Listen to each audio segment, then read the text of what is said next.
Everyone needs a coach. It doesn't matter whether you're a basketball player, a tennis player, a gymnast, or a bridge player. My bridge coach, Sharon Osberg, says there are more pictures of the back of her head than anyone else's in the world. Sorry, Sharon.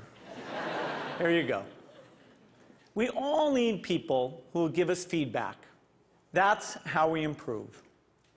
Unfortunately, there's one group of people who get almost no systematic feedback to help them do their jobs better. And these people have one of the most important jobs in the world. I'm talking about teachers. When Melinda and I learned how little useful feedback most teachers get, we were blown away. Until recently, over 98% of teachers just got one word of feedback: satisfactory. If all my bridge coach ever told me was that I was satisfactory, I would have no hope of ever getting better. How would I know who is the best? How would I know what I was doing differently? Today, districts are revamping the way they evaluate teachers, but we still give them almost no feedback that actually helps them improve their practice. Our teachers deserve better. The system we have today isn't fair to them. It's not fair to students, and it's putting America's global leadership at risk. So today I want to talk about how we can help all teachers get the tools for improvement they want and deserve. Let's start by asking, who's doing well? Well, unfortunately, there's no international ranking tables for teacher feedback systems. So I looked at the countries whose students perform well academically and looked at what they're doing to help their teachers improve. Consider the rankings for reading proficiency. The US isn't number one. We're not even in the top 10. We're tied for 15th with Iceland and Poland. Now, out of all the places that do better than the US in reading, how many of them have a formal system for helping teachers improve? 11 out of 14. The US is tied for 15th in reading, but we're 23rd in science and 31st in math. So there's really only one area where we're near the top, and that's in failing to give our teachers the help they need to develop their skills. Let's look at the best academic performer, the province of Shanghai, China. Now, they rank #1 across the board in reading, math, and science. And one of the keys to Shanghai's incredible success is the way they help teachers keep improving. They make sure that younger teachers get a chance to watch master teachers at work. They have weekly study groups where teachers get together and talk about what's working. They even require each teacher to observe and give feedback to their colleagues. You might ask, why is a system like this so important? It's because there's so much variation in the teaching profession. Some teachers are far more effective than others. In fact, there are teachers throughout the country who are helping their students make extraordinary gains. If today's average teacher could become as good as those teachers, our students would be blowing away the rest of the world. So we need a system that helps all our teachers be as good as the best. What would that system look like? Well, to find out, our foundation has been working with 3,000 teachers in districts across the country on a project called Measures of Effective Teaching. We had observers watch videos of teachers in the classroom and rate how they did on a range of practices.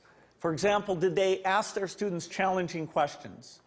Did they find multiple ways to explain an idea? We also had students fill out surveys with questions like, does your teacher know when the class understands a lesson?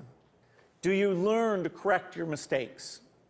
And what we found is very exciting. First, the teachers who did well on these observations had far better student outcomes. So it tells us we're asking the right questions. And second, teachers in the program told us that these videos And these surveys from the students were very helpful diagnostic tools because they pointed to specific places where they can improve. I'm going to show you what this video component of MET looks like in action. Good morning, everybody. Let's talk about what's going on today. To get started, doing a peer review day, okay, a peer review day. And our goal by the end of class is for you to be able to determine whether or not you have moves to prove in your essays. My name is Sarah Brown-Westling. I am a high school English teacher at Johnston High School in Johnston, Iowa. Turn to somebody next to you. Tell them what you think I mean when I talk about moves to prove. I think that there is a difference for teachers between the abstract of how we see our practice and then the concrete reality of it. Okay, so I would like you to please bring up your papers. I think what video offers for us is a certain degree of reality. You can't really dispute what you see on the video. And there is a lot to be learned from that, and there's a lot of ways that we can grow as a profession when we actually get to see this. I just have a flip camera and a little tripod and invested in a tiny little wide-angle lens. At the beginning of class, I just perch it in the back of the classroom. It's not a perfect shot. It doesn't catch every little thing that's going on, but I can hear the sound, I can see a lot, and I'm able to learn a lot from it. So it really has been a simple but powerful tool in my own reflection. All right, let's take a look at the long one first, okay? Once I'm finished taping, then I put it in my computer, and then I'll scan it and, take a peek at it. If I don't write things down, I don't remember them. So having the notes is part of my thinking process, and I discover what I'm seeing as I'm writing. I really have used it for my own personal growth and my own personal reflection on teaching strategy and methodology and classroom management and just all of those different facets of the classroom. I'm glad that we've actually done the process before so we can kind of compare what works, what doesn't. So I think that video exposes so much of what's intrinsic to us as teachers in ways that help us learn and help us understand and then help our broader communities understand what this complex work is really all about. I think it is a way to exemplify and illustrate things that we cannot convey in a lesson plan, things you cannot convey in a standard, things that you cannot even sometimes convey in a book of pedagogy. All righty, everybody, have a great weekend. I'll see you later.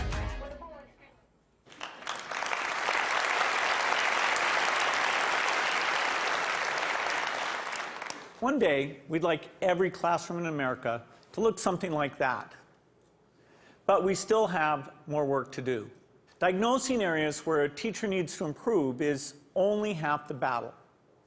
We also have to give them the tools they need to act on the diagnosis. If you learn that you need to improve the way you teach fractions, you should be able to watch a video of the best person in the world teaching fractions. So building this complete teacher feedback and improvement system won't be easy. For example, I know some teachers aren't immediately comfortable with the idea of a camera in the classroom. That's understandable. But our experience with MET suggests that if teachers manage the process, if they collect video in their own classrooms and they pick the lessons they want to submit, a lot of them will be eager to participate. Building this system will also require a considerable investment. Our foundation estimates that it could cost up to $5 billion. Now that's a big number, but to put it in perspective, it's less than 2% of what we spend every year on teachers' salaries. The impact for teachers would be phenomenal. We would finally have a way to give them feedback, as well as the means to act on it. But this system would have an even more important benefit for our country.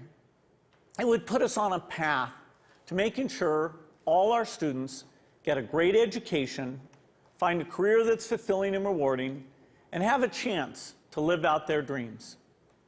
This wouldn't just make us a more successful country. It would also make us a more fair and just one, too. I'm excited about the opportunity to give all our teachers the support they want and deserve. I hope you are too. Thank you.